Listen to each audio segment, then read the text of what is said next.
नूह में रोहिंग्या मुसलमानों की झुग्गियों में भी पुलिस ने चलाया सर्च अभियान।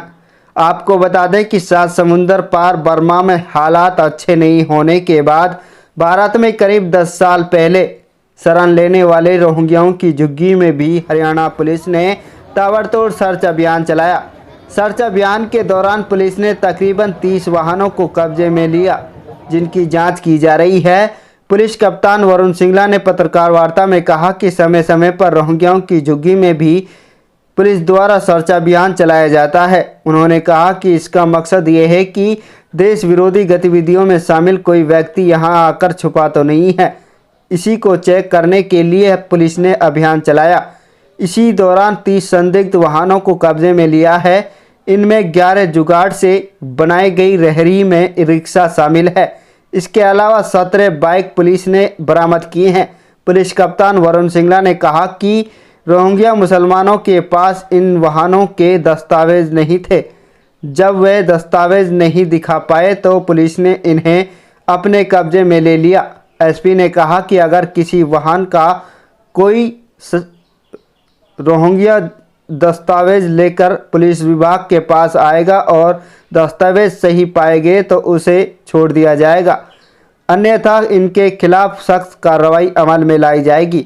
दूसरी तरफ पिछले कई दिनों से जिले भर में चलाए जा रहे सर्च अभियान के दौरान अब तक तकरीबन 361 वाहन पुलिस ने कब्जे में लिए हैं, जिनमें से मोटर व्हीकल एक्ट के तहत सैकड़ों वाहनों के चालान काटे गए।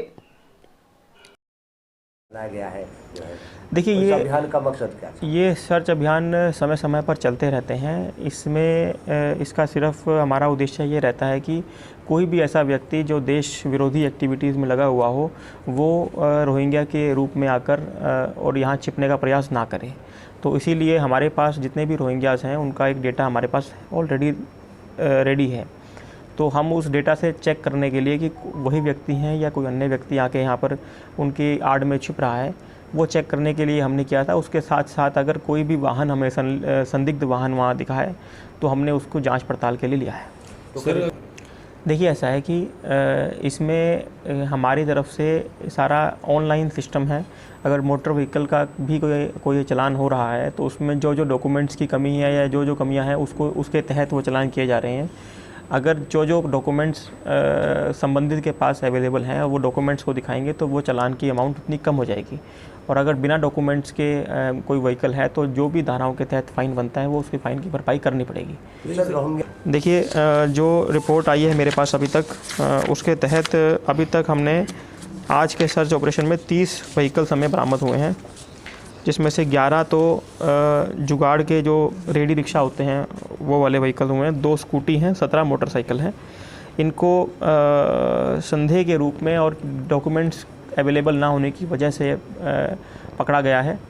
और जैसे जैसे इसमें डॉक्यूमेंट्स आ जाएंगे वो व्हीकल्स छूट जाएंगे, जो बच जाएंगे उनके खिलाफ मोटर व्हीकल एक्ट के तहत चालान या इम्पाउंडिंग जो होगी वो हो जाएगी। तो सर सर्च अभियान था, उसमें हमने इंटेलिजेंस बेस्ड ऑपरेशन किए थे, टारगेटेड ऑपरेशन किए थे। और उसमें मुख्यतः हमारा माइनिंग से संबंधित जो गांव में संलिप्त लोग हैं वो उनके खिलाफ हमने अभियान चलाया था।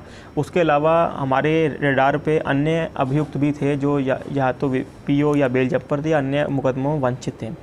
इस प्रकार से हमने कुल 33 गाँवों के अंदर यह जो सर्च अभियान चलाया था।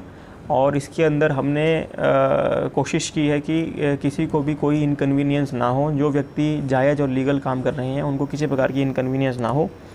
और सारा हमने लीगल तरीके से टारगेटेड एक्यूज्ड के प्रति एवं टारगेटेड जो हमारे अगर कोई व्हीकल संदेहजनक मिला है उनके खिलाफ कार्रवाई की गई है।